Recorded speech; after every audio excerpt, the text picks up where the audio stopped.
Ladies and gentlemen, welcome to Group Chat. We have a very special guest today, and we are here to keep you safe. I mean, this is the safest I've ever felt. Yeah, I feel safer. And you know what? I'm going to give a spoiler. We had a gun in the room today. And you won't believe who had it. It was a live weapon in the podcast set today. Yes. Who is our visitor today, D? We have Yonatan Farber, the head of ITAC Security, joining us today. And it's an incredible story of what's happening in the security world right now. And we learned a lot and really how to stay safe. And I mean, I'm not going to, put you on blast, John, but I have to. You said I'm not, but I am. I'm going to, but I have to. I mean, this guy, Drama has said 10 times after we interviewed this guy that we have to go take his course. I'm going. I think me and New Guy are going to go. I'm going to go. I got to. Yeah. New Guy should, be protecting me. Bodyguard. 40 hours and I'm kicking ass. He said after 40 hours, you'll never be robbed again. Wow. Yeah. That's what he told me. All right. So Let's anyway, get into it. Protect yourself. I'll be protecting myself. Okay? Let's get into it. Cash. Ladies and gentlemen, Group Chat. Cash. It's $1 trillion. Hot. Ladies and gentlemen, welcome back. We have a very special guest. And I think that this guest, I think we have a lot of guests that have a lot of good information that could help people. But I would say mainly we help people with maybe their finances, maybe their business aspirations. Today, we're protecting physical health. And I don't mean health and wellness. I mean what to do if someone runs up on you and tries to just, take your shit. We've been talking a lot about that. We've been talking a lot about that lately, and that's happening a lot in LA, and we have an expert. That's at least what I'm concerned about. Obviously, his experience is way broader than that, but that's mine. That's okay. Yeah, thank you. So why don't you tell us a little bit about? Tell us what you do. Give us the real description, because I'm sure that only didn't quite do it justice. Yeah, I got you. So first thing I will tell you about myself. My name is Yonatan. I came from Israel 3 years ago. I served in the Israeli police in a special unit. We did 200 operations a year. I served there for 6-7 years. Before that, I served for the Israeli government as a security guard for VIP and delegation. And I served in the army as a parachuter and a commander and a sergeant. Wow. Holy shit. You're jumping out of planes. Yeah. Okay, so someone trying to rob you on Melrose is child's play. Yeah. So I came to US over here 3 years ago and opened a company named ITAC Security that we provide basically security services like security guard, executive protection, and security training. That we provide training for individual, security guards, and law enforcement. Wow. So is most of your business then training, or it's actually providing people security? I would say it's more training. I would say 70-30. So 70% go on training and 30% will for now, security. So training. And are you training security guards and police, or who are you training? Yes. So I'm training individuals. Like you said, the example you mentioned, someone on the street, individual. I'm training security guards that I'm providing all the certificate that they need for their job, and law enforcement. So if Justin Bieber's security guards want a job with Justin Bieber, they would have to get trained by someone like you? Exactly. If they want the certificates to get, they will get trained by me. Unbiased, are Israeli people best suited for this job? Because we know some very high profile people that are extremely wealthy, and they all have Mossad just sitting around their house. Again, Israel have a good name for security, of course, and I think in Israel we have dealing with a lot of experience, different kind of experience that I think now it's coming to US. For example, of course, we're dealing with terrorists, different kind, but over here now you become active shooter. So active shooter that came to a different synagogue. You remember 2 years ago in Poway, and Pittsburgh, and so on. So yeah. Why is that? Is it because? I mean, you kind of said it, but is it because of the wider range of experience that you guys get over there, or it just seems weird to me that is really looked at as some of the most legit, educated, people in this field tend to come from there. Well, you have to see what they deal with as a people. Is that in a what it country. is? Yeah. And even civilians are mandated military experience. True. I will give you an example. For example, in the Israeli police, in the unit that I was, we're talking 200 operation a year. So I'm not just throwing a number. It's literally twice a week, 3 times a week, a big operations from object to object. So different location, different threats. So we bring a lot of experience that I think now it's starting to happen in US. I think this is why. It's just the experience. Wow. That's crazy. And so what, given the landscape of what's happening in America, and especially in the bigger cities, where in LA and New York, we're seeing like a rise in crime, and that's still way down from what it was 10, 20 years ago. But clearly because of social media, we're seeing a lot of amplifications of pretty crazy things happening in the streets. How are people reacting to it? How are your clients reacting to it? Are there a lot of people interested in being security guards? Because if I was looking for a career, I don't know if I'd want to be a security guard given what I see on TV. For sure, I will separate. I will talk first on the individual. I can see when I can train someone, it's a progress. In the beginning, he's a little bit scared. He doesn't know what he's coming for. But as we're doing the course, we have like the first course, 40-hour course with pistol, firearm, self-defense with krav maga. So it's like a progress. We learn, he create awarenesses to the situation, and he get tools how to defend himself. Got it. And so do you recommend that for, like, should I do that? By the way, I'm not biased, but I highly recommend this one. Again, most of the people that want to learn self-defense, they will buy a gun, shoot 50 bullets, and they say, okay, I'm good to go, I'm this one. But it's really much more than that. We combine the mindset and the rules of engagement and scenarios and pressure. So you think there's a world where, there's a world where like a regular old Indian man who's not interested in guns should go get this done. Again, little krav maga. Oh, the krav maga. I've never. Well, he hasn't. Hold on. No, sorry. Yes. Sorry. No, you said like you're not interested in the gun. I think it's not interested. It's basically to learn how to protect yourself and your family if something, God forbid, happen. So it's not. I think we should all do it. Yeah, we should all do it for like a group chat. A content piece. We all go get proper training. How long would it take to train someone like me who's never been in a fight to be able to protect myself? I will tell you 100%, 40 hours. Again, as much as you do, of course, but the basic, I would recommend to do the 40 hours, but intense 40 hours. So that's, intense, I'm saying in a good way. Yeah. Okay, I think you have to, I would always say that you have to suffer in a good way to create muscle memory. So you have to challenge yourself. And during the training, you have to be challenged. So are you, what's your thoughts on guns? Like, on the average American citizen having guns? In Israel, they don't have guns, right? So you can have gun with license. Got it. Yeah. It's a good question. You asked me like what I think in general, if someone, I know over here in US, we have the right, if someone want to purchase a gun or rifle, and he can have it, storage, and he can do basically whatever. In my head, with years of in Israel, that someone can buy a rifle, a semi-automatic rifle, a civilian, I think it's a little bit, can be very, very dangerous. And this is what you see most of the attack or the active shooter, the guy who come with a rifle. I still think the person can be the rights to have a gun, but I would say still create requirements. Not every person can go to a store, pay money, and you just buy it. Yeah. Set up a kind of a requirements. Got it. Yeah, we need to go get trained. We should just Drama's scared. Drama actually had an incident. Really? How fun would it be if all 4 of us just did our 40 hours? Yeah, you're really pushing for this, Imagine- huh? I think Imagine you the were next- traumatized by the 7-Eleven I was incident. traumatized. I was traumatized. I almost got robbed at gunpoint. Wow. And my technique was sort of a shoulder roll and a run. But that's about all the training I had. Yeah, it was in the valley. But yeah, I just ran like hell and it worked. But by the way, even running, it's a reaction. A lot of people even freeze and don't know what to do. So even running, it can be a good decision. I'm a great runner. Yeah, I have good speed. That's what I'm banking on. If someone comes after me. In the training, I can show you're going to run a lot. So.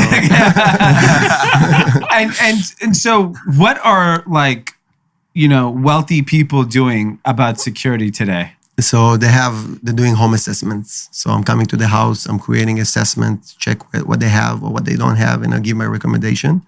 Also training. I can see people are doing more and more training. At home. At home, or we're going to different places. But like your average wealthy person's considering getting trained too. Yeah. You just want to learn. Okay. Also, or make it also fun. So it's not like, and he's doing home assessment, he's checking his security, and he hires security guard. or executive protection, basically, where wherever you go. And so, what does a security guard cost? Give me a range. A good one. A good one? I want someone from Israel, particularly. No, I mean, one-on-one executive or just... Guarding your house, right? Like, I don't want some guy from the valley guarding me. I don't want the bully from high school that just is really big. No, by the It's way, not just to give you bodyguard. this one, for security guards, and here in California, if I want to be an unarmed security guard, the requirement is basically online course. I'm clicking on my computer, 8 hours, 40 hours, I get the certificate. If I'm armed security guard, I'm going to the range, 7 bullets, I'm doing 4 hours training, and I'm a security guard. That's the security guard This requirement? is armed security guard. And those people get paid how much? I would say the basic one between 50 to 25, like the basic security guard per hour. Per hour. Again, if you go far and you go for executive protection, this one can be more than one. So what's an executive protection look like? Like price-wise? Yeah. I would say probably 150, 200 per hour. An Probably hour? more. And then what about if you want someone full-time at your house Per day, per day? full time. Yeah. It can be around 1,500, 2,000 a day. Wow. And 2,000 a day. It's expensive.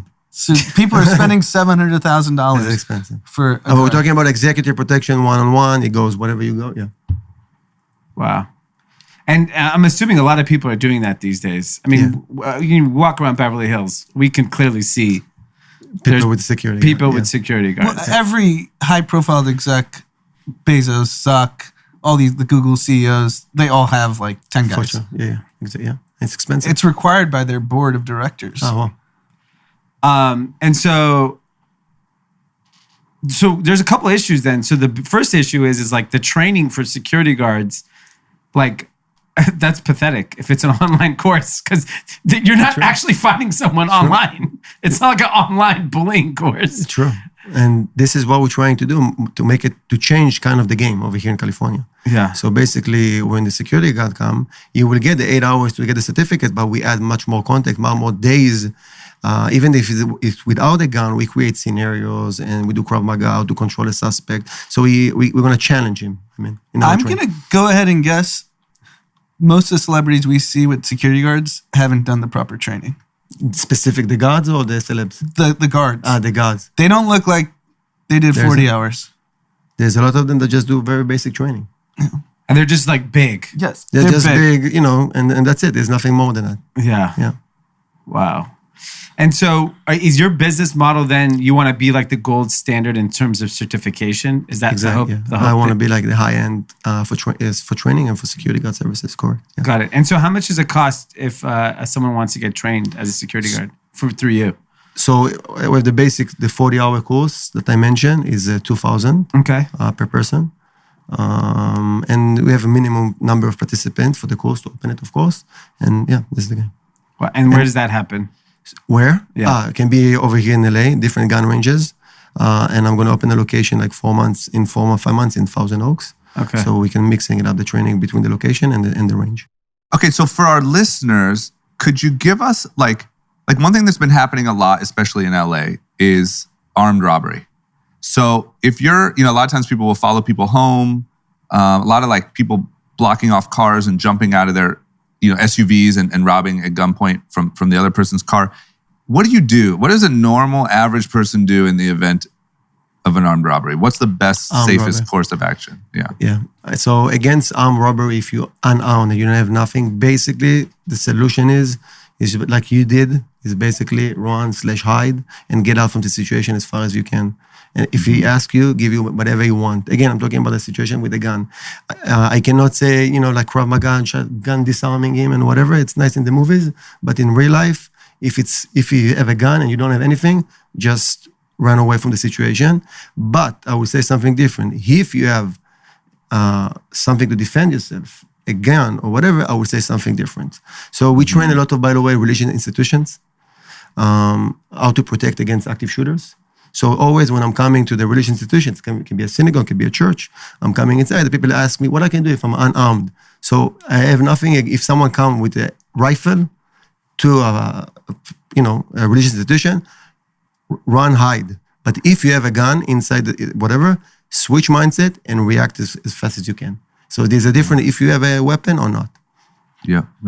What about if so would you say that's the same thing? Like in obviously the famous story this summer was in Beverly Hills when someone's watch was getting stolen at gunpoint, and I think it was an Israeli guy. Yeah, true. And he fought with him. He was trained, right? Yeah. This is a nice story. But I always say there will be always one hero in this kind of situation that will jump and risk his life. Yeah. For his watch, give him whatever. If he has a gun. Yeah. Watch it. If he doesn't have a gun or have a fight, then basically I would recommend to train and defend yourself and change the mindset. We always say from 0 to 100. If God forbid something happened to you, switch, do something, react, and save your life. Is there a crazy story, without obviously saying any of people's names, of like a break-in or some just like out of the movies security threat someone faced in Los Angeles? That happened to my guards or like from this training? I'm trying to think. It's a good question. You have to have seen or heard about some crazy shit.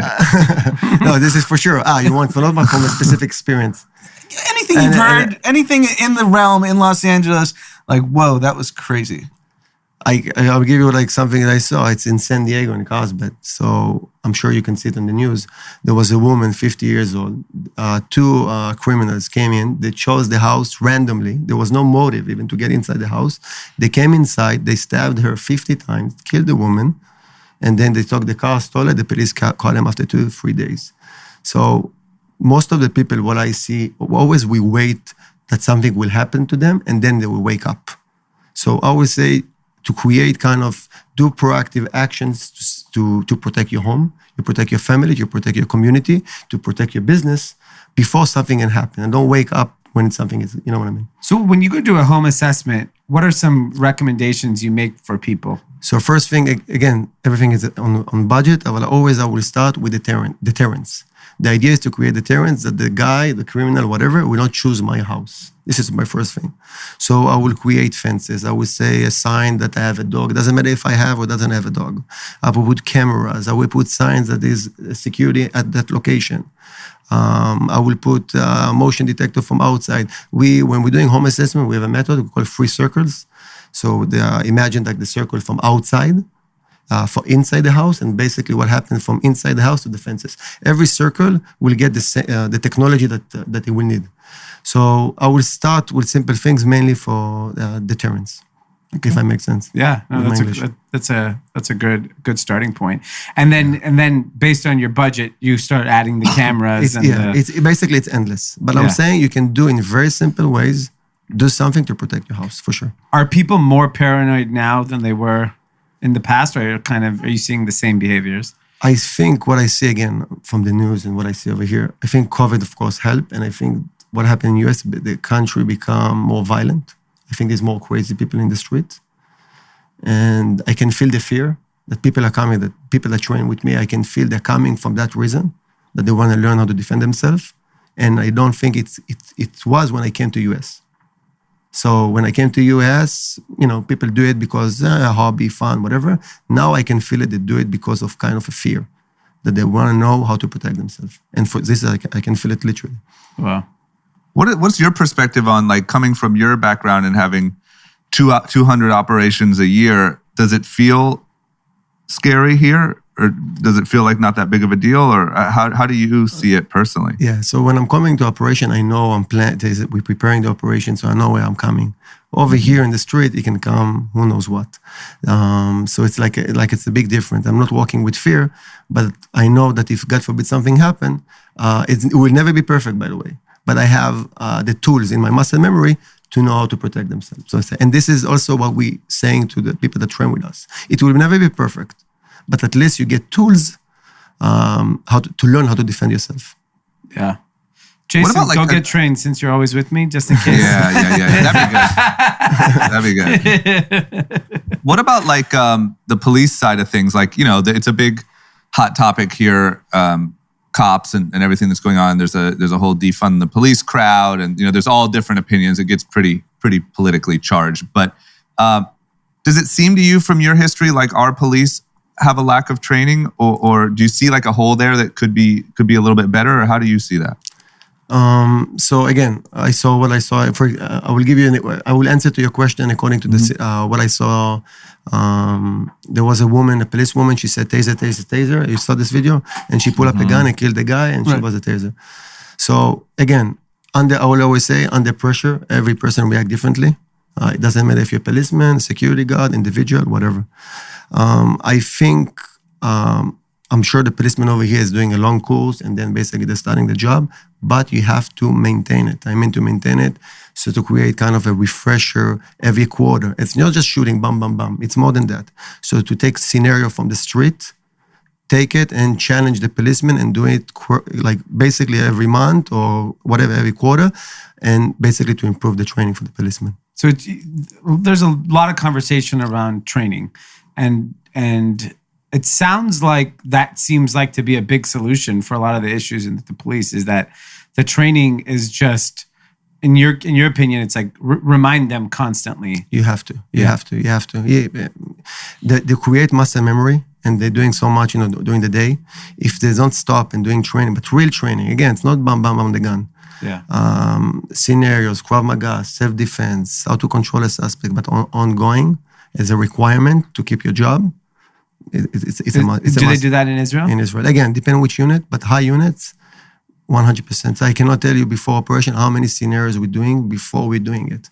Wow. So if you're a patrolman or as a policeman, I will highly recommend to do, not just in the course, in the beginning of the course, and then they send you for your job, say ongoing. Wow. What do we do here? You just go through the initial boot camp and then you're done for your whole career? No, I'm sure there's like, there is ongoing training, but I don't think, I don't think it's like intense enough. Mm-hmm. And bring the street scenario to them kind of. How do police people in Israel get compensated compared to American police? You mean salary-wise? Yeah. Yeah. Like, is that a good job? I think it's kind of the same over here, same kind, you know what I mean? Same range. Same range. But again, high units in the police and the army is different. Yeah, of course. Interesting. What about another big thing is like over here, it's becoming real trendy to start boxing. Everyone loves boxing. I box also for fun. Is there one single like martial art that you would recommend people take that is the best for all around self-defense? Like boxing, for instance, I don't feel like it's that good. If someone just tackles you, you run out of skills. Exactly. So do you have a favorite? Yeah. So for me, again, I'm biased. I'm from Israel, so will be krav maga, the Israeli self-defense. Again, depend what is your goal. If you want to do like a fitness and you want to do like sport, martial arts, I will maybe choose boxing, jiu-jitsu, whatever. But if you want street fight, and if someone come with a knife on the street and you want to know how to defend yourself, I will recommend to go for the Krav Maga. The thing is with Krav Maga, it's a simple techniques. It's a lot of aggression. You create muscle memory and you get simple tools that can help you to save your life. So can you beat up most people that you come across? Like Jake, Logan Paul, could you beat them up? Do you know those guys? No. Okay. Even better. Yeah, like if you're walking down the street late at night and like, maybe it's a sketchy territory, you're not concerned. I'm not, again, for me, I have CCW, so mainly I always carry. And I always, by the way, when I carry, I have a pepper spray. Always, for example. Yeah. Huh. So this is the last resort to use the gun. Do you have a gun on you right now? No, it's in there. Oh. It's in here. Yeah. Okay. It's in the room. It's in the room. Yeah. Okay. No worries. No, I'm saying the gun always will be last resort, of course. Yeah. So I always prefer, so I will recommend for people to do the course, use the pepper spray. Pepper spray I can do. Yeah. I can assure you can do much more. Okay.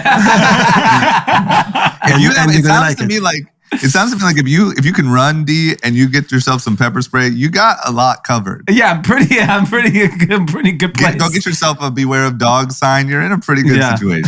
So you recommend this? Like, I'm assuming a lot more women are also getting trained these days too. True. Yeah.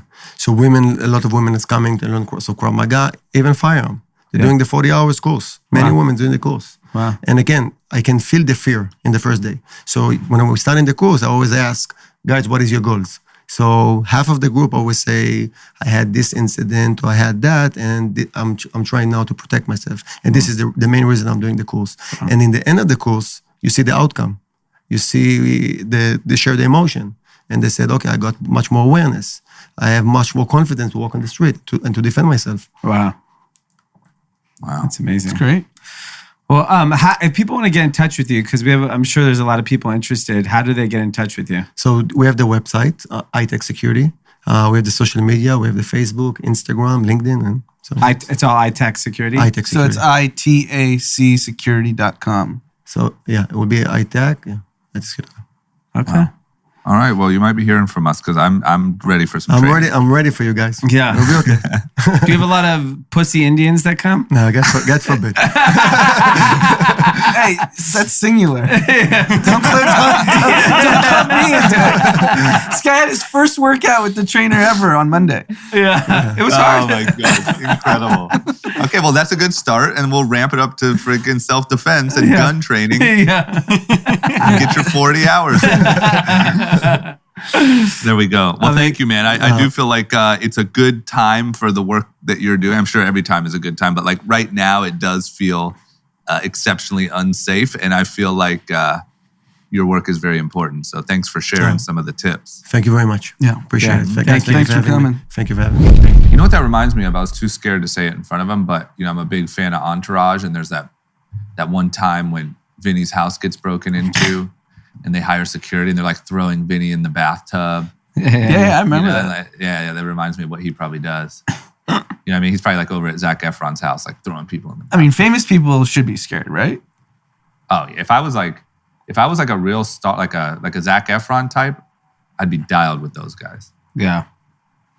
All right. Well, that was an incredible chat. And me and New Guy are going to go get trained. Yes, sir. So try to steal anything out of my hand after my 40 hours. I dare you. People are just going to try and see what happens. They're just going to be like, hey, can I borrow that pencil? I'm going to be like, neck chop. Okay, let's talk about somebody who probably could have used this training recently, and that is Larry David, or maybe Alan Dershowitz, because it seems like the two of them got into a full-on screaming match in was this in Martha's Vineyard? Yes. In like a fancy grocery store. These two old men screaming at each other, which I love it. And social media just erupted with support for Larry David. But apparently Larry David was screaming at Alan Dershowitz. This is because of his Trump connection, or what was he going off about? Do we know? Yeah, so he ran into Alan Dershowitz, who I guess they were friends. And I'm going to get into the whole story because the person that saw this, it got reported in Page 6, wrote down the incident because they knew it was so good. They did not want to forget it. So it's like a pure narrative of the whole event. Yes. And so apparently Alan Dershowitz goes to Larry, David, we can still talk, Larry. David goes, no, we really can't. I saw you with your arm around Pompeo. It's disgusting. Dersh goes, he's my former student at Harvard.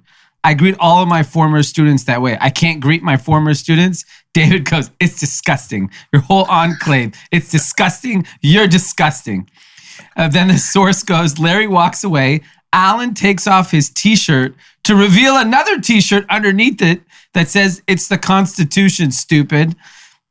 And then Durst drives off in an old, dirty Volvo, which I'm sure he's so rich, that's interesting in itself. Then he goes, they reached out to Dershowitz and he claimed that he helped get one of David's daughters into college, probably Harvard, and has once represented him pro bono in a legal dispute he had on the Massachusetts island where they both spend their summers. It's unbelievable. Unbelievable. And the fact that you're in Martha's Vineyard, Whole Foods, and you guys are just these two old dudes screaming at each other. You kind of remind me, I know this is probably going to be a good compliment, you kind of remind me of a young Larry David. Thank you. That's a very nice compliment. Isn't the scarier thing in the country, the temperature of the country? So Martha's Vineyard, rich enclave. It's a bunch of rich people. Larry David, Dershowitz, filthy rich people. And they're screaming no different than what we're hearing what's going on in airlines at Walmart about masks or no masks. And this is across the board now. That's It's true. unbelievable. Everyone's losing it. It's hot Doesn't content. matter how much you make, you're losing your shit at the grocery store or on an airplane. Dershowitz tells Page 6, Larry is a knee-jerk radical. He takes his politics from Hollywood. He doesn't read a lot. He doesn't think a lot. You know My the problem God. with if you're in a verbal joust with a Harvard lawyer, you're probably going to lose. Like Dershowitz, Yeah. forget politics. He's just done this. Like This is what he does. Yeah. And Dershowitz then comes and says, also tells Page 6, I'm a liberal Democrat and I voted for Biden just as enthusiastically as Larry did. Dershowitz said that. Yes. Huh. Interesting. Well, look, I mean, So it was after great he for social media. After he defended him post impeachment, he defended him during the impeachment. He was one of the lawyers. Yeah, but he still did. And He got paid. Yeah, he had to get that check. He doesn't And care then he about voted anything but against that. the guy he was defending. Martha's Vineyard's expensive. I'm sure he just separates, business and pleasure. And then yeah, exactly. And here's the kicker. Exactly what I thought happened with Larry David on the Barack I Obama saw this. party. So Larry David has told the New York Times that he was one of the guests that didn't make the final cut. Ahead of the party, he got a missed call from Barack's assistant that sent him into a tailspin as he assumed that he was going to be asked to perform and would have to come up with an entire stand-up routine in just 3 days. So David explained, I was pretty glum when I finally called back his assistant, and when he told me I was 86 from the party. I was so relieved, I screamed, thank you, thank you. He must have thought I was insane. Then I hung up the phone, poured myself a drink, and finished my crossword puzzle. His life is literally that show. It's literally Curb Your Enthusiasm. Yes. So If you could see an episode of getting 86 from the Obama party and running into Alan Dershowitz that would be like an incredible just episode. That's of the new would be the season episode of Curb. the year on television. Oh my God. Incredible. This is What were so you good. going to say on it? was it Obama actually calling him? Assistant. Assistant. Got it.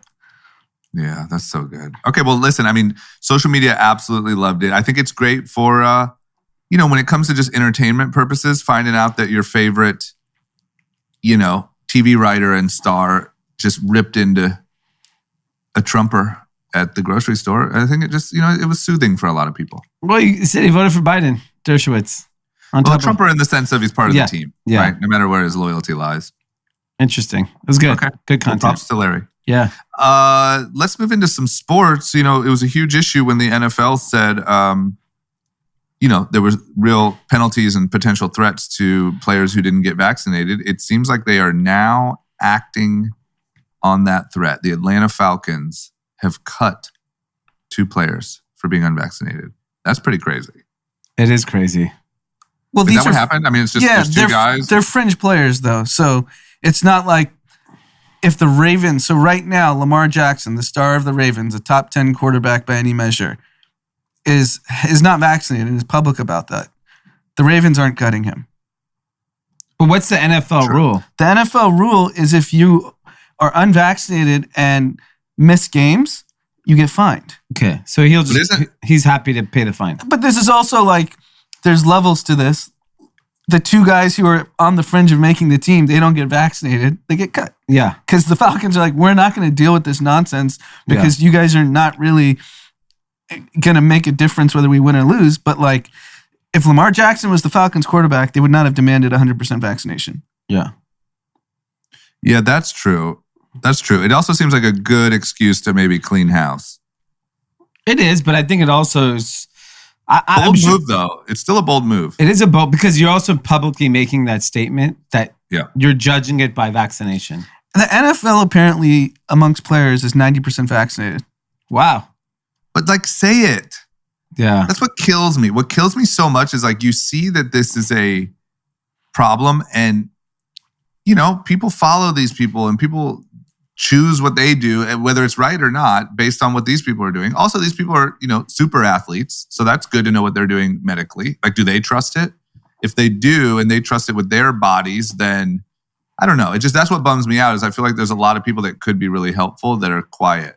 And Yeah, and it's just clear where the trend is going. It doesn't matter if you're a vaxxer, anti-vaxxer, mask or unmask, if you're a Republican or Democrat, if you're Alex Brenson or Joe Rogan, you are going to be limited from society if you don't get vaccinated.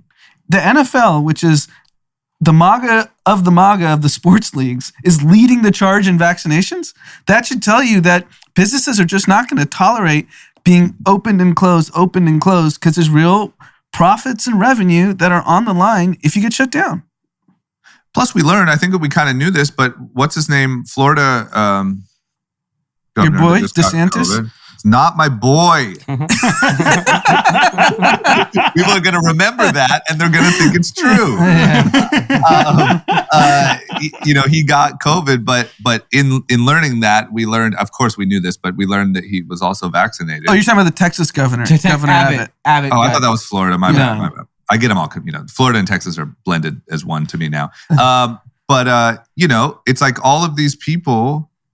I don't know. I just feel like it needs to be a little bit more open. But I guess I don't know. There'd probably be a good argument against that. But we're gonna get close to international flights. Are gonna demand it, and people can complain. You're just gonna have to live a different life than the rest of us. I did just talk to someone in retail in New York, and they said that people, regardless of what we hear, people are actually just getting really used to like showing your vaccine proof before you enter retail stores and stuff. It's not really a big deal. Yeah. Is what they're claiming. I don't think it's a big deal.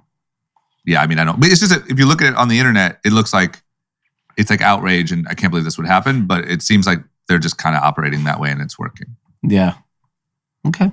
Anand, can you share, just while we're on slightly COVID topic, can you share the anonymous information that you received yesterday about what some employees, employees are doing? So apparently the new hustle in the youth is fake positive COVID tests to get out of work.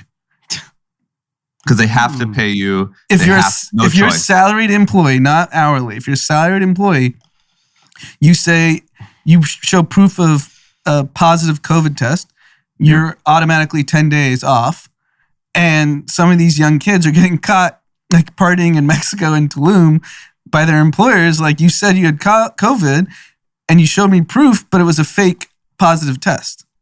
See, we're just off. We thought this whole time people are going to be faking the vaccine card. We got it all wrong. Yeah. The real industry is in fake COVID positives. I mean, leave it to the youth to do anything to not work. Yeah. You've been working from home. You've been doing nothing for 18 months. Yeah.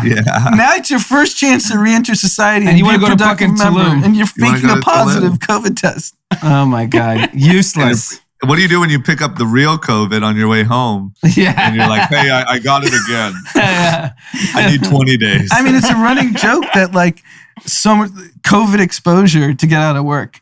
So people are using that, but the fake positive is taking it. I'm going to tell you a crazy story of what's happening in the rest of the world for COVID. Yeah, please. I recently hired an international employee in the Philippines for a technical job. This person started on Tuesday. Okay. Got onboarded, all that stuff. Wednesday, I get an email from the agency that help us find this person saying he tested positive for COVID. I was like, oh, okay. Hope everything's okay. And he goes, well, in the Philippines, you have to quarantine somewhere else. And I go, what does that mean? They're like, there are quarantine camps essentially. Holy where shit. they are sending people and there's, scary. Yeah. So him and his cousin, this guy tested positive and they had to. You got to pack your bags and like get on a van? Yes. Oh my gosh. I'm not a fan. Yeah, and we're worried about, wearing a mask over here. Yeah. And people are being sent to camps. I mean, most of Asia outside of China is on full lockdown. Yeah. You saw New Zealand, Australia, they're like stricter than ever. I mean, if you sneeze there, I think they shut the country down. Yeah. I mean, these people are like, it's wild. So you're telling me you hired an employee that lasted 24 hours and was gone for 2 weeks. Yeah. Maybe he made it a fake COVID test. Oh my God, you need proof, man. You need to send your own testing. Yeah. Holy cow. All right. Well, bold move by the NFL, and we'll see what happens. But it does seem like this is just going to become normal, to your guys' point. And let's get over it. When are the anti-vaxxers like the Alex Brensons, are they just going to stay in Florida or Texas or wherever they can be without getting vaccinated and just never go to these other cities? Yes. Why? Yeah. You can still come in. You can go everywhere. You just can't go out to eat. Well, it I mean, you're depends on not how going to be long it able to lasts. check in a hotel. I think if it lasts long enough, they'll give in and get vaxxed. I think if it's 6 months, they'll wait it out and complain. If I don't even know who enter Alex into- Brenson is. Alex Brenson is a guy that has been on Rogan, says masks don't work, vaccines don't work, COVID's nothing. Ivermectin. He's not even the ivermectin guy. There's two other Okay. guys. Right? Isn't that a good way to Yeah. describe him? Trauma? Yeah, I love Joe Rogan, but he's going a little far on the anti-vax. I think if you enter into next spring, look, it's about to be winter anyway. Your options are limited for most people. If you get into next spring and it's just normal and life is going on as normal, but people are showing vaccine proof, I think you're getting vaxxed. We're getting the third booster. All of us who have been vaccinated will have a third booster by year end. I want to switch to Moderna. Yeah. Yeah, come on the hot train. Come on the winning I team. want to come over to your guys' team, man. I keep all the new studies coming out are saying Moderna is like looking to be like twice as effective against Delta. Yeah, I saw that. I think Pfizer. I mean, you had COVID for 3 weeks.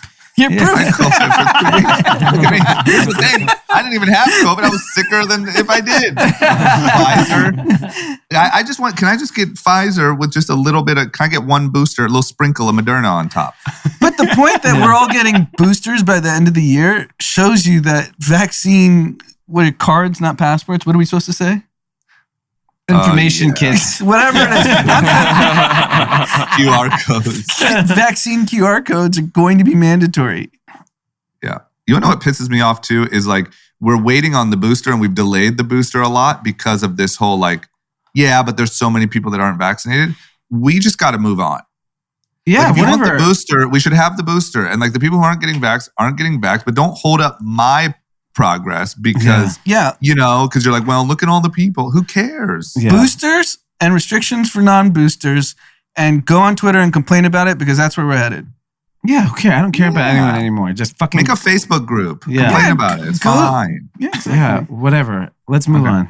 All right, let's move on. Let's move on to what else is going on the internet. Robinhood, you know, meme stock god, took off last week. I think it was, shortly after their IPO.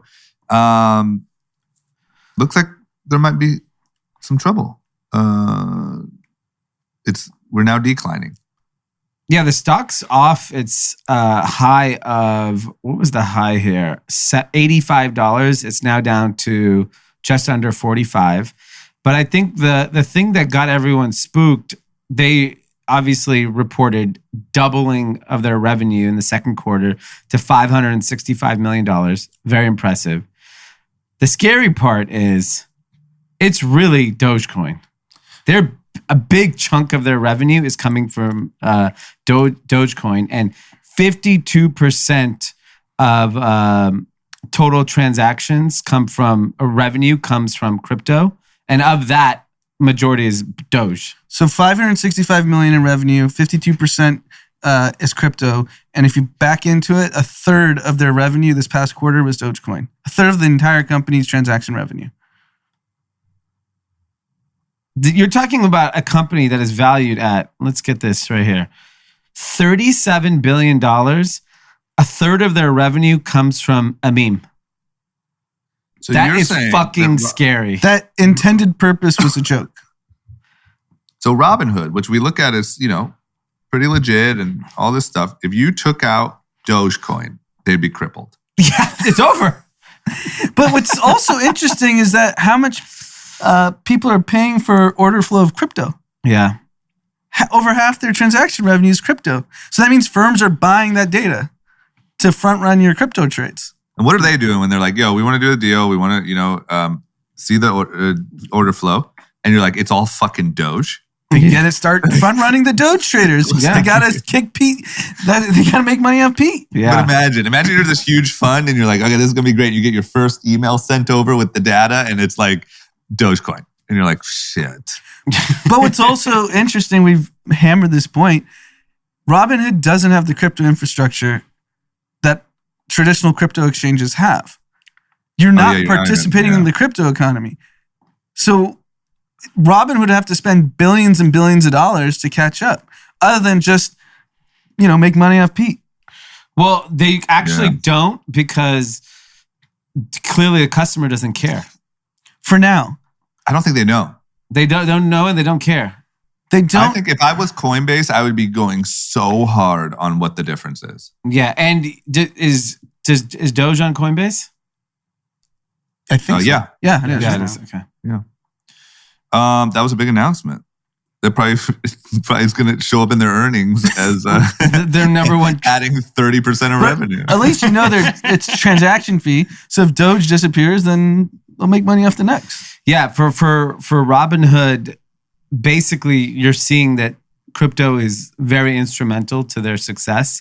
It also shows that if Robinhood is the millennial Gen Z trading platform, how important crypto is, because these kids who are starting to do their first trade, their first trade, I'm sure for a lot of them, is not a public equities trade. It is Doge. Like, Right. your investing career is starting off with Doge. For sure. That's for sure. That doesn't even surprise me. Yeah. That's for sure. And that's what's happening. It just blows my mind that Robinhood is essentially, in that case, another Coinbase, except for where you don't actually own anything. Yeah. And without the security of Coinbase. Like Coinbase, if you want to sell, buy, you get locked out of your account, it's a nightmare. Yeah.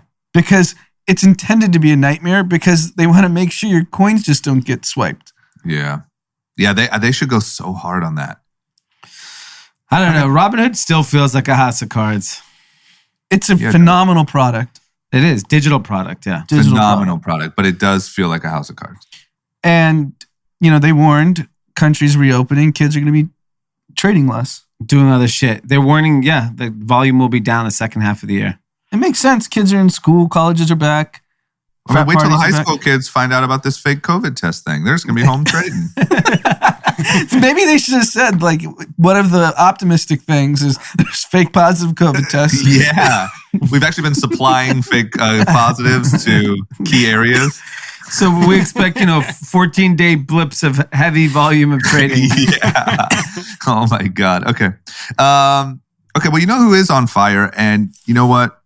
We were wrong, and we've probably been trashing them since the beginning of this podcast. And you know what? Turns out they know exactly what they're doing. Macy's. I can't believe On it. fire. Shares are way up. They got Toys R Us's coming in hot. They're just, they figured out this new thing, online shopping. Yeah. Super optimistic about it. Yeah. Really World Wide excited. Really excited about the future of it. And they're up. First of all, they're profitable. They made money. Yeah. Their revenue was expected at $5 billion. They came in at $5.65 billion. That's a huge beat for a retailer like Macy's. It's not like they just eked by. They crushed it. Last year, they lost $431 million during the same period, during peak COVID. They made $345 million. They are now jacking up their estimates for the rest of the year. They're expecting, originally they thought this year they would do between 21 and 22 billion. Now they're saying 23 to almost 24 billion in top line sales. They're still doing 20 fucking plus billion dollars of revenue, and they're growing again. This is unfucking believable to me. Looks like we were wrong. Yeah, they figured it out. Do you know what's the dumbest part of the whole earnings is they're reinstating their dividend and they're buying back shares. Have you not learned from Amazon? Reinvest into your business. Yeah. Yeah. No, why would they do that when they got Toys R Us about to pop up at 400 Macy's? Toys R Us is back. I actually think, not going to lie, this is a fucking genius idea.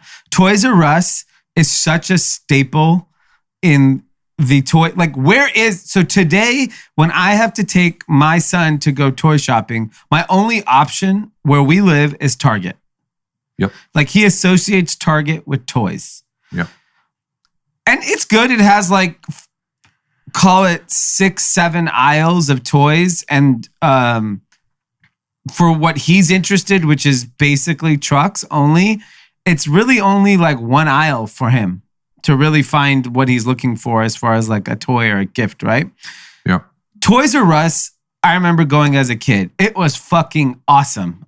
Like just the toys that were available, the selection, it was just fun. And there's so many people that grew up on it that now have kids that they're going to Walmart, they're going to Target. That's probably the two biggest toy sellers. And there's obviously Amazon, which I'm sure sells more toys than anybody.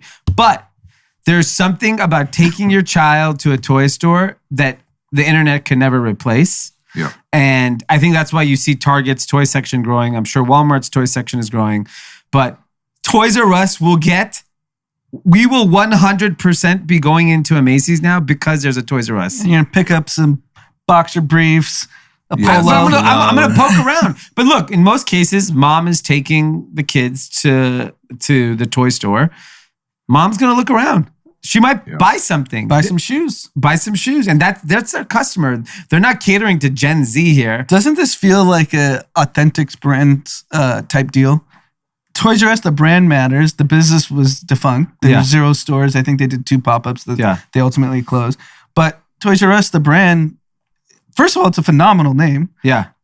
And that brand is, I think, forever. And it's nostalgia for people like us who are now have kids who need toys.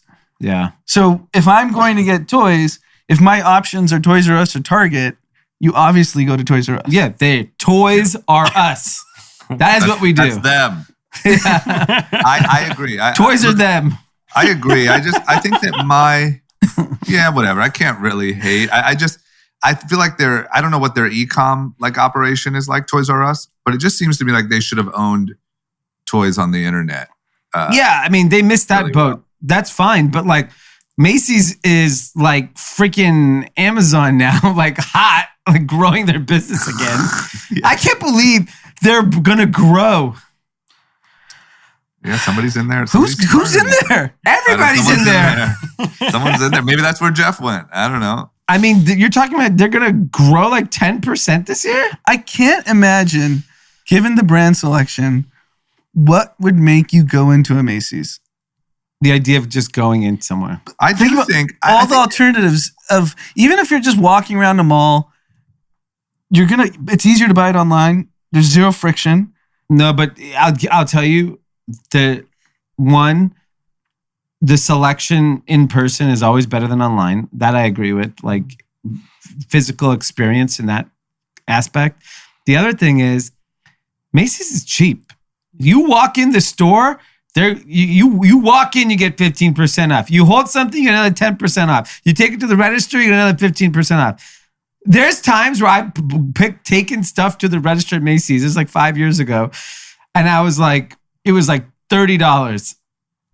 And they go, oh, this is 50% off. I mean, like, it wasn't listed on sale. But by the time I got to the register, they gave me a 50% off. But it's still a shitty store experience. There's no like excitement when you walk in. So like, for example, Aloe Yoga. I don't walk in there, but I could see why people would walk in there. Bright lights. What's that? They're incredible. Right? Yeah. And they do like yoga classes. It's a really great But that's not in every mall in the country. That's in the fucking Grove. Yeah, the Grove one is incredible. But I think, I do think a little bit that maybe like we, meaning the world or people in our world, might have like over-exaggerated the death of retail. Like meaning, I think that there's a large group of people that don't know exactly what they want. They need to pick up a new polo and a belt. They're not going to like browse it online. They want to go see it and feel it and get out of their house. Like I think, I don't know. It just feels to me like these numbers show that there is still a large portion of people that like to go look around a store and pick out an item. I have a lot of friends that I still talk to that work at Macy's. They've literally told me their business is on fire. Yeah. I think there's It a lot of doesn't- brand loyalty at Macy's too. Like my sister worked there a while ago, and like ever since, every birthday, just gifting from Macy's in our family. Yeah. I Like, think at there's least an one. age demographic too. Like, I don't think the 21-year-old is going there saying like, I'm going to Macy's over shopping on Shein. Right. They're locked in on, this older customer is going to be loyal. And I think Toys R Us is going to bring in a lot of millennial parents. A shitload.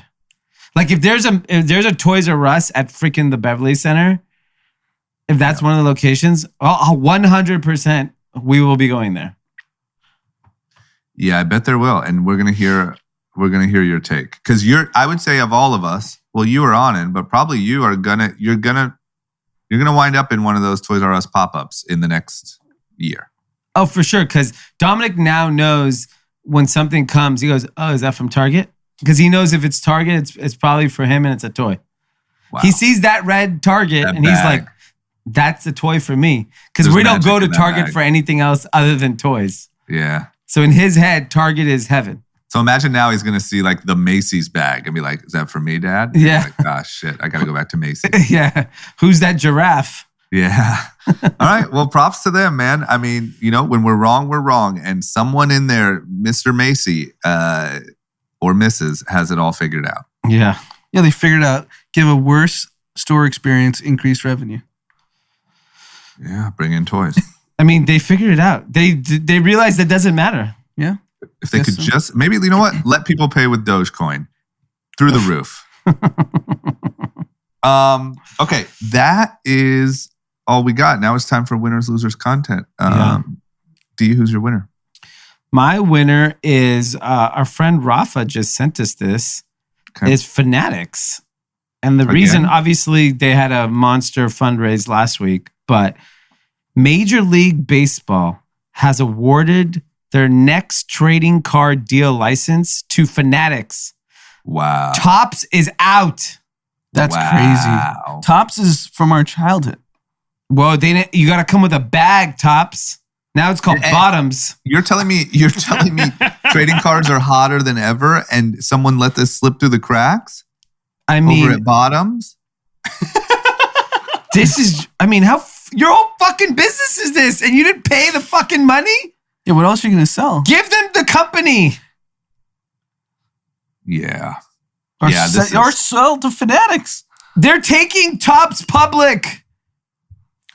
Right now, they're working on taking Topps public at a $1.3 billion valuation. And Make they it a just meme lost stock. The rights. They just lost the rights to their main thing they do? Okay. Well, there's the ball drop of the week.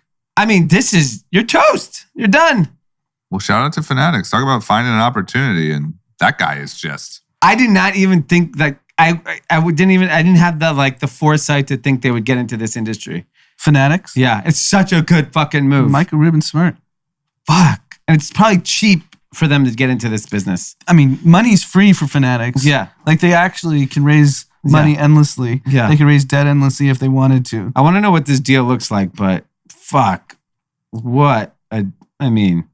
Whoever Mudrick Capital owns Topps. All right, Mudrick. Yeah, Maybe should- they got a dividend. what to Remove lose? the cost. Yeah. 1 year dividend. All right, that's my winner. Anand, who's your winner? Facebook and the Zuck. Yeah, you know what? I'm going to share that with you. He just launched Horizon Workrooms, a new virtual reality remote work app that allows users to put on their Oculus Quest 2 headsets and call into company meetings, all from the comfort of their own home. And it looks like what? You're like little cartoon characters? That's what it looks like. So he basically created the metaverse. Yeah. I'm down for it. You should also, just like Call Drop of the Duty, meta. you should be able to pay for like accessories. Like if I want to wear a chain in my meeting, Yeah, you want to look fresh in the virtual meeting. $10. So zoom over? You have to sell these headsets. They're not cheap. All right. The Also, headset's like, incredible. I get so tired of sitting at this desk all day and staring into this camera. I just can't imagine, what if you have 5 back-to-back meetings and you have a headset on the whole day? Yeah. It's true. People who, Maybe he's a loser. I don't know. I'm just saying those headsets aren't light and they're not You know, like if you spend 5 hours in an Oculus, I feel like there's got to be some side effect. If they got to ultimately make it like the Google Glass, I think it's gonna be a pair of glasses where you don't realize you're even doing it. Yeah. If I can walk around my house with Google glasses on, except for I'm seeing myself as a little cartoon character, I'm in. I am sure he's working on that. Yeah, don't worry, it's coming.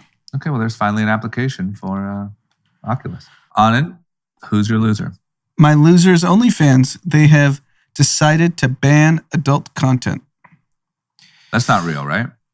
It's real, and I have no idea what's driving this decision. So This is a they're marketing allowing stunt. nudity. This feels like a marketing stunt. They're allowing nudity. They're just but not banning like sex. And they're saying it's pressure because that like people like the credit card processors and other different partners of theirs are now not feeling good about working with them.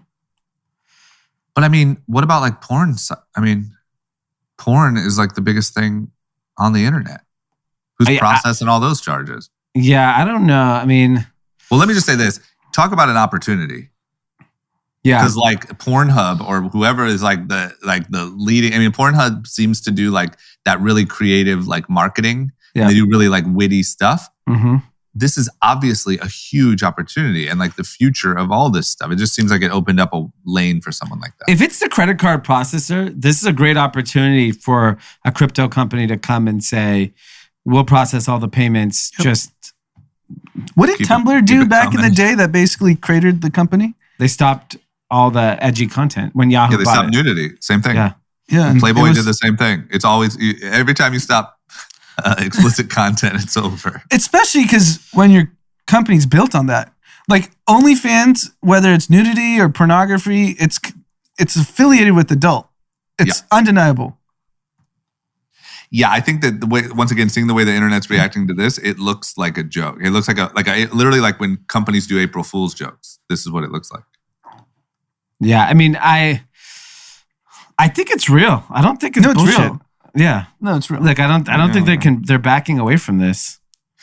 Well, it's a lot of opportunity. Look, I mean, I do get it. Maybe we're wrong. Maybe in 5 years, OnlyFans is this incredible site where, you know, creators and celebrities and whoever else can charge for content. Maybe. I mean, there's definitely a place for it. And they've definitely proven that it kind of works. But I don't know. Okay. I got my loser. Okay, who is it? The president of Afghanistan. He was spotted 2 days ago in Dubai. Just hanging? With apparently $169 million. In cash. In cash. And what really drives me crazy is, you know, especially in this country right now, like we're sitting here arguing about what Americans should or shouldn't do in this region, and specifically Afghanistan. And I don't know the nuances of what happened. I don't know the intricacies of that relationship. So I'm not going to talk about that. But I will tell you, the Taliban let this guy leave. He had $169 million on him. He then clearly had a deal with them, probably got paid by them to peacefully get the fuck out of here. And he left his country behind. If you want to simplify it without being insensitive, or maybe it's being insensitive, the Afghanistan president sold the country to the Taliban for $169 million in cash. Yeah. That's a better way to put it. He left like super early and stuff too, right? He left safely. Yeah. Like exactly. If you're over, because when you're hearing about the stories of how this whole process has gone down, it was a pretty peaceful overtaking of the country. There's clearly an agreement that was made. Yes. I mean, Pompeo met with the Taliban in Qatar in November of 2020. Yeah. They already had acknowledged that the Taliban was coming. Camp David. They had a trip to Camp David booked. They just killed an American soldier, and they're like, okay, we're not going to meet with you, but they were going to meet with them at Camp David last year under Trump. Yeah, well, I don't know if it was last year, but Trump had a meeting planned, and literally they killed an American soldier, and they canceled it. Yeah, that's what I'm saying. Like we're sitting there talking about all these other things, but like the country had decided their fate before all this. Well, it's the civilians that get screwed. Yes, The 100%. government had decided they were willing to sell the country. Yeah. But there's Americans there. There's like 10,000 Americans there. Yeah, I mean, it's going to be tough. But I'm guessing the Taliban doesn't care about America in this case. They just want to control the country. They know, look, if they lay one finger on Americans, what the fuck are we going to do? Then we're going to go back and have a presence there. They want those guys out of there. Trust me. They don't want those Americans sitting in Afghanistan. No, they Can I don't. give you an interesting question on it? Yeah. Because we always use it in the positive sense. But what about a world where someone like this guy is able to hide 150 million in crypto and get away, and you can't? There's nothing you can do about it. Couldn't that be a negative? Well, it'd be tracked. You would know. No, he doesn't even want all that. He just rolled up with helicopters and cash. So he doesn't You know care. what I'm saying? It's No, I'm like saying people are that's- using this. This is actually the bull case for crypto. Like he walked out with 169 million in cash, and if he weren't spotted or someone snitched on him, we would never know. But couldn't he have walked out with a USB drive much easier? It would have made these things easier for corrupt But we would. people to I do. think we would have tracked it quicker without anyone snitching on it. Got it. Because if that amount was transferred on the blockchain, there's companies like Chain Analysis. They could find out where that, at that size, 100%, they could find out what IP address is now owning it. Where is it coming from? What part of the world is it? Yeah. Like that technology exists. The FBI uses it. I have seen some really great like commentary on like, imagine you're fleeing Afghanistan and you're like a normal civilian and you're trying to like load up all your belongings and anything of any value. You have no chance, right? But like if you could, in theory, have crypto, you could just escape with yourself and you could have your money somewhere else. Yeah, that's happening currently in Venezuela, but that's happening amongst the citizens of the country that are oppressed. It's really tough to move $169 million on the blockchain anonymously. But what if he like had it? Oh yeah, I got it. Well, I guess what I'm saying is if Because then once you load it up, and if you want to ever transact it, if you ever want to sell it, it's like a massive red flag. But it would have been great if a villager had instead of $500 in belongings, $500 on a USB, and they can get out. Yeah, I agree. Yeah. Okay. All right. Well, that guy is definitely a loser. Anand, do you have a loser? I did OnlyFans. You did OnlyFans. So it's my turn. You know what? I got to be honest. My loser is the Biden administration. I think that the timeline of leaving Afghanistan seemed pretty sad, and I don't necessarily blame them for that. But you can't tell me there weren't some massive oversights in the way we pulled out. I mean, those videos of people falling off of airplanes and Americans being left there and people like, I don't know. It feels like a huge oversight in the operational side of how you go about pulling out of a country like that. I realize everything else is bigger than what I know and why we did it. And I don't even want to try to get into that, but it seems like an operational like fumble on another level. So we already know the Republicans are killing Biden for it. So that's obvious what the right was going to do. So then I listened to Pod Save the World, Pod Save guys, because they're progressive liberals. Yep. They're pretty critical of Biden. Okay, good. That's good. Yeah. That's good. I think worst case is like, it's like, we all try to pretend like it wasn't bad. But the difference is the right will never pretend the right made a mistake. Absolutely true. Absolutely true. Which is why I still, I'm a Democrat. I still like that. Yep. But like, I just, I'm glad we're not just pretending like it's nothing, because it seems pretty horrendous. And that's just like from what we see and what we know. Yeah. Okay. Content. D, what's your recommendation? So there's a TikTok that's gone extremely viral. It's a guy by the name of Tom Cruise with C-R-U-Z. He's T Cruise NC on TikTok. Oh, it's not.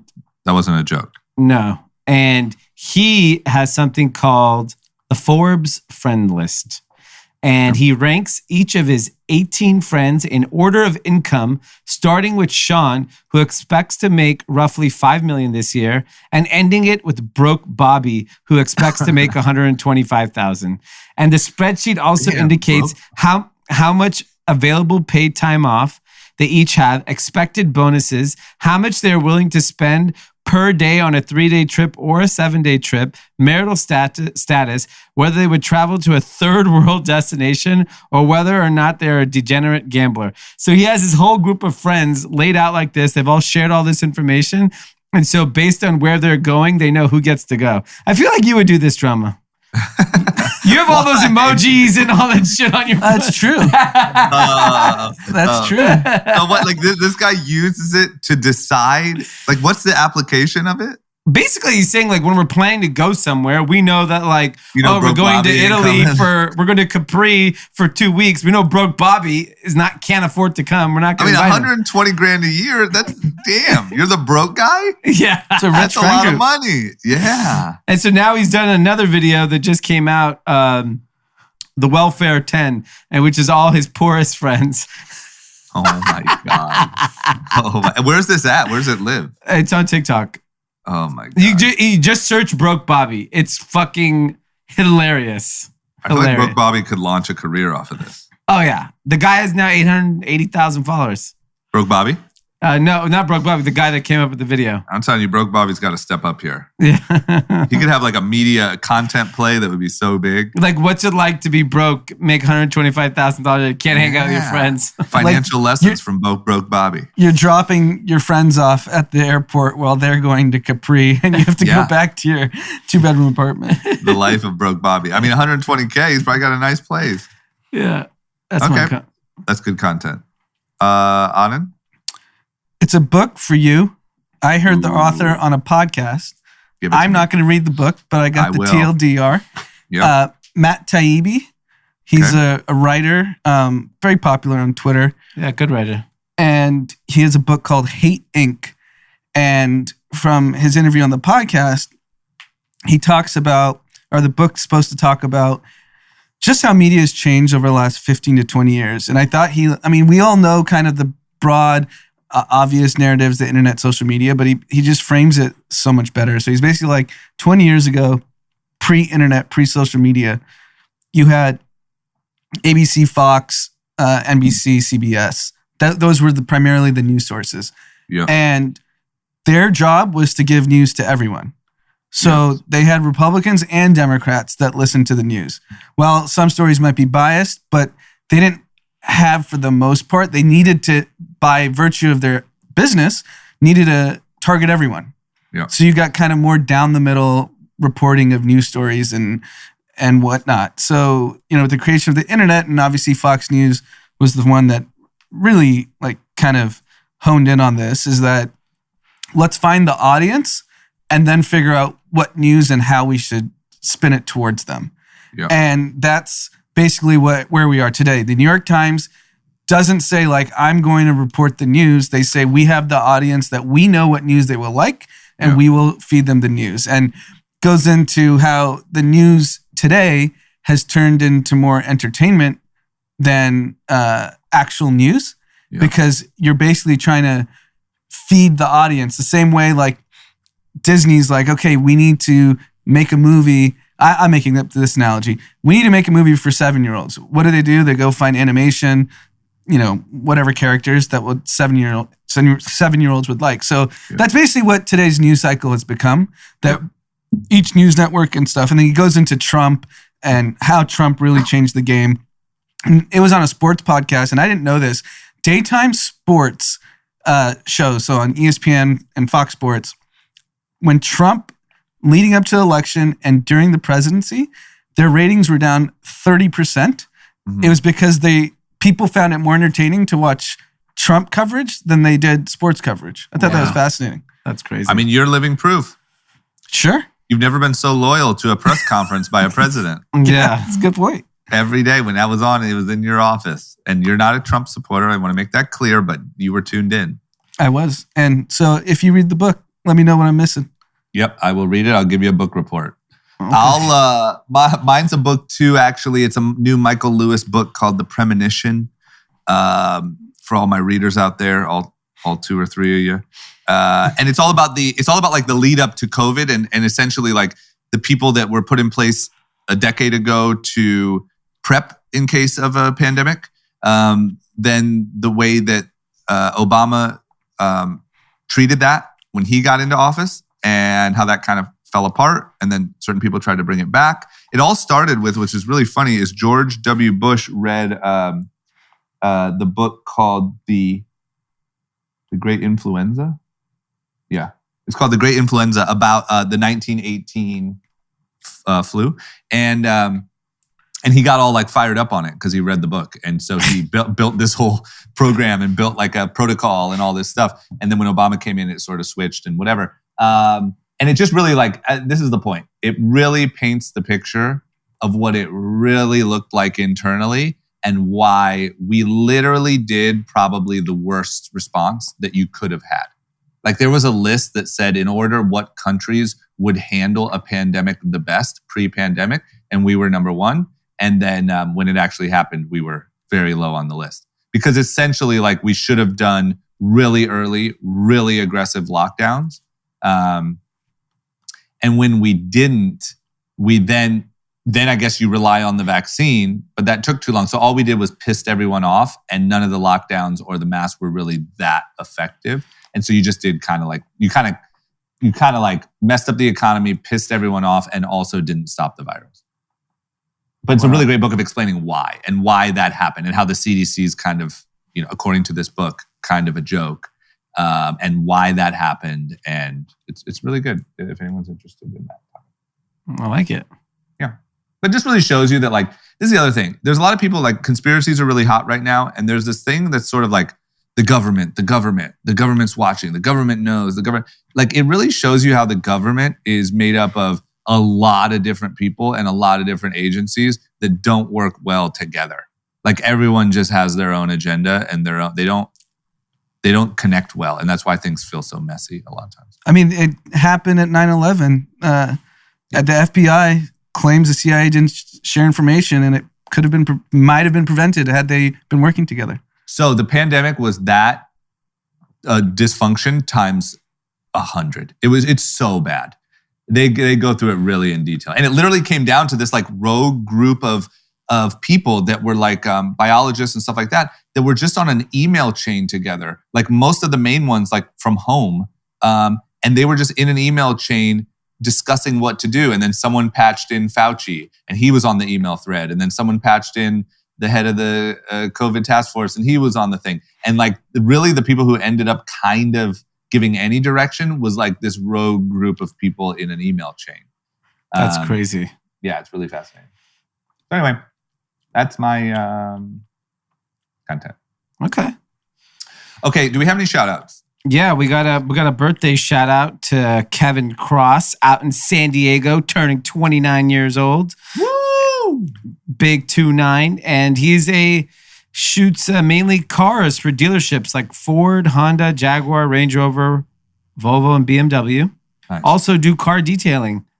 So, and photo shoots on the side. So too bad Pete's not still here. Remember when Pete got free car washes for 2 months? I'm sure he's still weaseling it somehow. Yeah. I'm sure. While he's out at the golf course, someone's washing his car. But he's his Instagram handle is KMC Cars. So if you're out in San Diego, you need a photographer, hit Kevin up. He's your guy. Great. Yeah. Okay. I have a shout out from Caitlin Murphy. She wants to shout out her husband, Ray, and adorable son, Hugo, who's 4 months. Happy birthday. Okay. Shout out to them. Happy 4 months. And one more shout out. Yeah. This is Sean Apop. I don't know. That's his Instagram handle. I don't know if that's his last name. Happy birthday. First, he wished me a happy birthday. And then he's wishing Denise Hernandez a shout out, a fabulous birthday. May it be filled with love, laughter, and joy, and all the things you bring me. So her birthday's today. Happy birthday. Happy birthday. Happy birthday to you. Wait, how'd your birthday end up, Tim? Any stories? Oh, yeah, Tim. What's up, man? You out here bucking? Yeah, you're not getting out of this that easy, man. What'd you do? It was great. It was great. I went down to West Hollywood and had a grand old time. Where'd you go? I went to the Abbey, amongst some other places. Any masks? No. No masks all night. Okay, so I don't even you think I all brought my mask exposed. with me. Wow. Wow. And you're indoor sweating the whole shebang, right? Yeah, oh yeah. Are people dancing? Yeah, Were you of course. dancing? Of course. Did you get any sex? No comment. Wow. Wow. Tim is on fire. Okay. Well, good stuff, man. Happy birthday and glad it went well. Thank you. All right. That's all we got, guys. Thank Yeah. you. Jason's got a I shout have out. one last Oh, shout Jason. out. Sorry. Hit us. So it's from Brandon Shamy or Shamy, Shamy, I'm not sure. He says, I just want to give a shout out to Yonatan.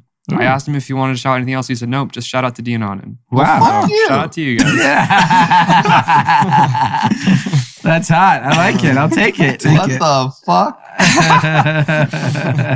That's incredible. That's All right. good. Thanks, Well, good for Brandon. you. Yeah. Shout out to you guys. Yeah. Okay, good stuff. Everyone, don't forget if you need some security, maybe need some training, hit up our boy at ITAC. Yeah. Stay safe out there. You know what I mean? And we'll see you on Sunday.